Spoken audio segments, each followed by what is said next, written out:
नमस्कार दोस्तों, कैसे हैं आप लोग। उम्मीद करता हूँ मस्त तंदुरुस्त जबरदस्त जिंदाबाद होगे। तो आपका स्वागत है एक बेहतरीन सा सेशन में जिसमें कॉन्सेप्ट रिवीजन सीरीज हम लोग कर रहे हैं। क्योंकि मैथ पढ़ने के बाद सबसे ज्यादा समस्या आता है तो उसका रिवीजन में आता है।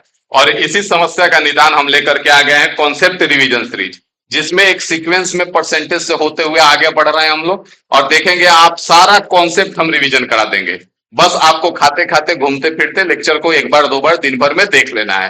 अगर जिनका शॉर्ट नोट्स तैयार नहीं है वो यहाँ से शॉर्ट नोट्स बना सकते हैं। और वीडियो पे लाइक शेयर और कमेंट जरूर करेंगे क्योंकि आपके कमेंट का हमें इंतजार रहता है भाई, ठीक है। तो यहाँ पे आ जाएंगे और पहला यहाँ पे देखेंगे, कह रहे एक दुकानदार अपने माल पर 40% की छूट देता है, वह 20% की अतिरिक्त छूट भी देता है। इन दो क्रमिक छूटों के बराबर एकल छूट कितनी होगी। तो भाई साहब ये क्वेश्चन आपको देख करके बहुत आसान लगेगा, लेकिन जब सारा कॉन्सेप्ट रिवीजन करा रहे हैं तो कॉन्सेप्ट में इजी रिवीजन होता है। और यहाँ पे टायर 1 2024 का सवाल है, तो इसको भी जानना जरूरी है। आपको कुछ नहीं करना है, आपको इसके लिए चीज याद रखना है, एक्स प्लस वाई माइनस का एक्स वाई बटे में 100।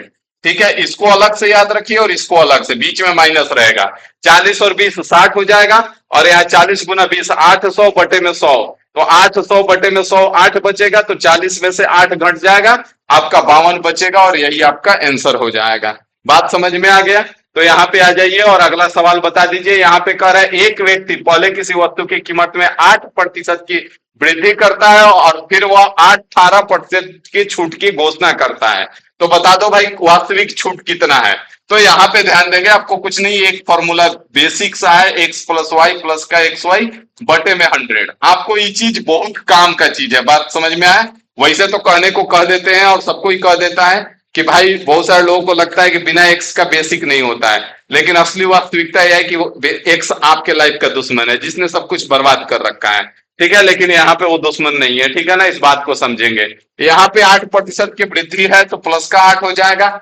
18% की छूट है तो माइनस का 18 हो जाएगा, प्लस 8 इंटू में माइनस का 18 हो जाएगा और बटे में 100 हो जाएगा। तो यहाँ पे माइनस का 10 हो जाएगा और यहाँ पे माइनस का 144 बटे में 100 हो जाएगा। तो यहाँ पे 10 और माइनस का 1.44 हो जाएगा, -10। तो 11.44 मतलब कि 11.44% की छूट दी जा रही है वास्तविक में। बात समझ में आ गया।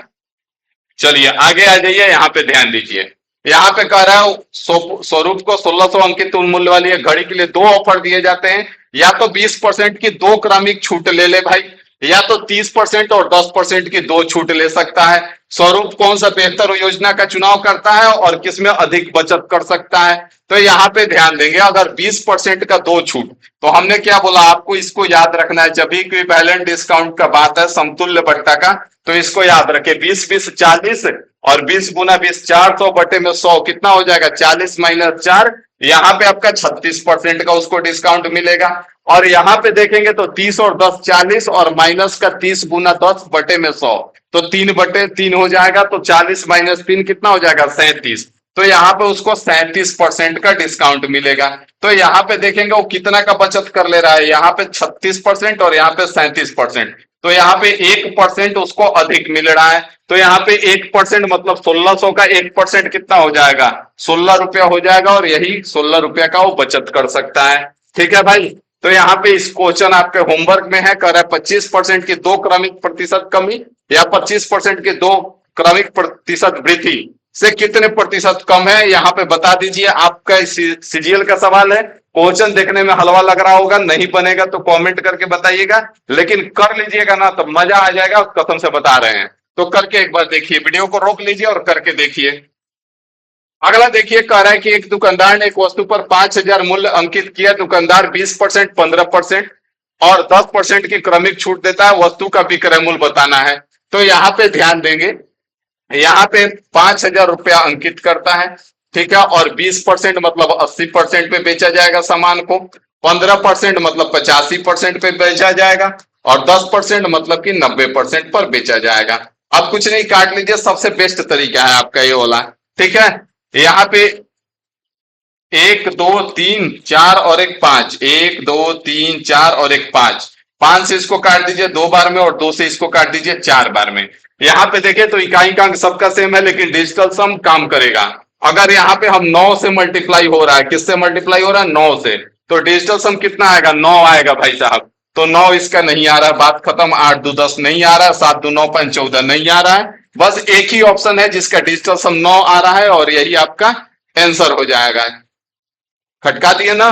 देख लिए कैसे काम किया? तो चलिए अगला आ जाइए, अगला कॉन्सेप्ट देखिए, अगला क्या कह रहा है। और अगला नहीं है, अगला अगला में मिलेगा, ठीक है। तो एक क्वेश्चन आपको दिए हैं, इसका स्क्रीनशॉट ले लीजिए और इसको बना करके कमेंट कर दीजिए, ठीक है। मिलते हैं अगला सेशन में, अभी के लिए इतना ही रखते हैं। Thank you.